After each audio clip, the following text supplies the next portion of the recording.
అందరికీ నమస్కారం. ఒక అద్భుతమైనటువంటి ఫ్రూట్ గురించి నేను చెప్తాను. ఇది తీసుకుంటే ఒక యాపిల్, క్యారెట్, బీట్రూట్, ఒక ఉసిరికాయ కలిపి తీసుకుంటే ఏ ఫలితం వస్తుందో అంత అద్భుతమైన ఫలితం వస్తుంది. అంటే అర్థమవుతుంది కదా. విటమిన్ ఏ, అలాగే విటమిన్ సి, దాంతోపాటు మీకు కావాల్సిన linoleic acid, fatty acids, antioxidants అన్నీ కూడా దీంట్లో వస్తాయి. యాంటీ బ్యాక్టీరియల్, మీ ఇమ్యూనిటీ లెవెల్స్ పెరుగుతాయి. అలాగే హార్ట్ బ్లాకేజెస్ క్లియర్ అవుతాయి, డైజెషన్ ప్రాబ్లమ్స్ క్లియర్ అవుతాయి, స్కిన్ హెల్దీగా ఉంటుంది, హెయిర్ గ్రోత్కి పనిచేస్తుంది. ఇన్ని బెనిఫిట్స్, నిద్ర కూడా బాగా పడుతుంది. ఇంతకన్నా మీకేం కావాలండి? ఇంకా మనకు కావాల్సిన దానికి కదా. ఈ అద్భుతాలన్నీ కూడా ఒక చిన్న ఫ్రూట్లో ఉంటాయి. ఏందో తెలుసా? Passion fruit.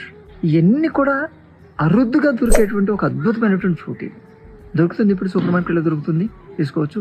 పల్పుని తీసేసి జ్యూస్ లాగా చేసుకొని మీరు తాగండి. అద్భుతం.